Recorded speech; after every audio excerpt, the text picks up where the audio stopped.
Hi guys, and welcome now to the graph section for the Queen of Audio Adonis 2. And straight away this is the graph of the Adonis. You look at it and you might jump into some conclusions which will be maybe a little bit too rushed.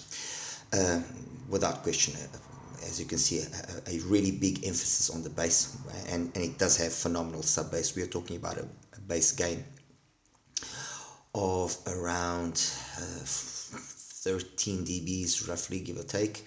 72, 85, 86, yeah, about 13, 14 dBs of bass gain. But that all-important point that I usually like focusing, and it hasn't let me down so far, which is this 100 hertz point here. When you transport it over to the right side to see where the mids, upper mids, and treble are, you see that all that area there is below. We have this nice kind of slow rise of the pinna peaking at 3. We have this dip at 5 at around the 5K area, which can be problematic, and then some extra little bit amount of energy there past 5K then to give a little bit of detail retrieval and so on and so forth. And the overall balance is a balance of sound which is warmer, more cozy, more old school, and it's just a very pleasant and easy to listen sound to. Very much a departure from the usual Chimera, Queen of Audio type of presentation, which usually is very energetic in the mids, upper mids, and treble. Compared then to some of the stuff that I selected. The first one I'm going to show you here is the Tansiumira, the feet, and I've normalized everything at about 1K. I mean, I could have also normalized this at 500, and we'll do it just for the sake of maybe making a point here or seeing a point here, which is if I normalize it at 500, you can get the perception that maybe, okay, the bass then on the feet is kind of similar to the bass of the Adonis 2. I don't think so, honestly. That's not how I perceive it. Yes, it is definitely a strong bass as well. It's got you could even argue that maybe it's got a cleaner transition into the mids. As on the Adonis bleeds slightly, and it's basically flat by 200 hertz. But then it also has this very early pinna gain, which in my opinion gives a little bit of energy here in this 1 to 2K, which or 1 to 3 actually, but 1 to 2 especially, which might not be the ideal, and it actually makes the whole IM sound substantially darker than what the graph would lead you to believe.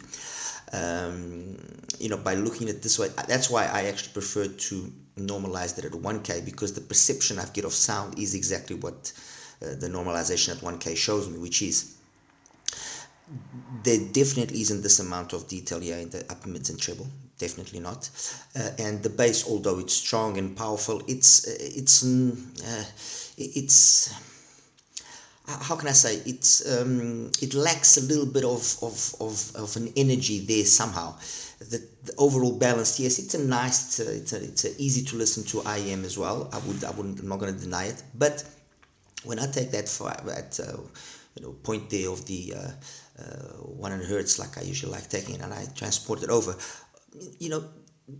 you'd think that okay, it's also going to be kind of sounding warmish and cozy and so on, and it does, but it lacks way too much detail.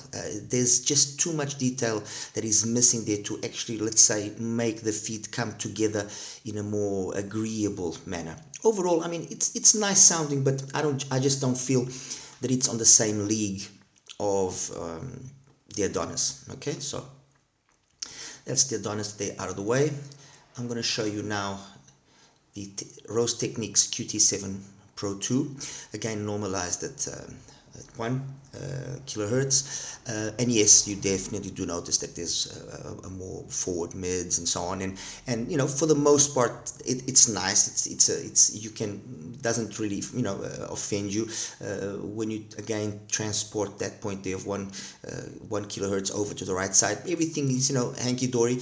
It's just the way that the BAs come across, which is just not as you notice the BAs. Period. Overall, I'm not going to beat too much on the QT7, because I mean, for the price, it is a nice sounding IM. It is. I mean, there are better things, obviously, but it just, there's a little bit more of that BA timbre, which kind of, if they had just maybe somehow controlled this a little bit, you wouldn't have lost any of the detail that it still has. The bass would have carried on being nice, because the bass on the QT7 is a very nice bass. It's basically the same driver as the QT9. It's just this BA timbre that comes across a little bit too much. Okay, the next one I'm going to show you now is the Whizzer, the HE 03AL, and a little bit like on the case of the QT7, you notice that this area is a little more energetic, more forward sounding mids and so on, but somehow the balance that they've actually been able to strike comes together nicer, and the sound that you get actually reminds me a lot of another Rose Techniques IEM, which is the Star City. So the BA timbre here somehow just gets better integrated, not as noticed or not as noticeable.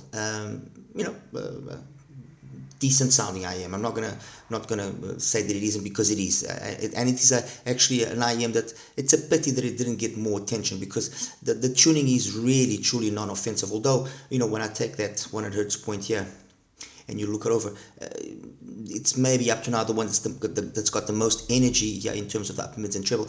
It just overall just comes together very nicely, and the bass especially, again, is very nicely executed. I mean, we're talking about a bass gain of around 9 dB, so not excessive.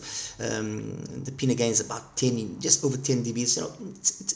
It's a really nicely done V-shaped tune. When I take here, just going back here quickly to the Rose Techniques, again the same thing. We're talking about a bass gain of roughly 10 dBs, a pinna gain of about 10 dBs, very similar sounding. I mean, if I actually put the two of them together, you can see they graph very similar, all right?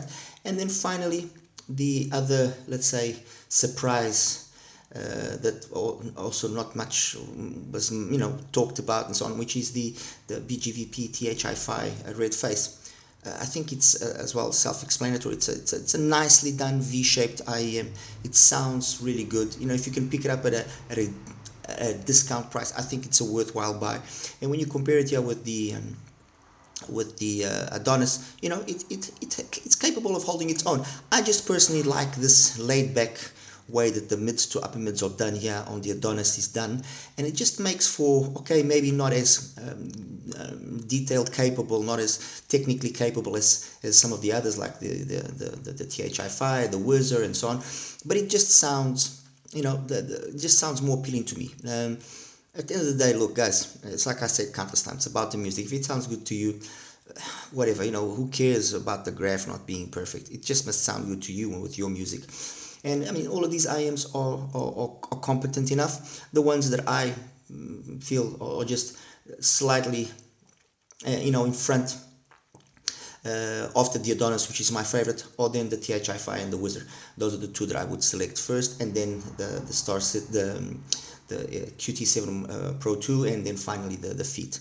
All right, guys, that's it. I hope I was able to shed a little bit more light here on this topic of the Adonis.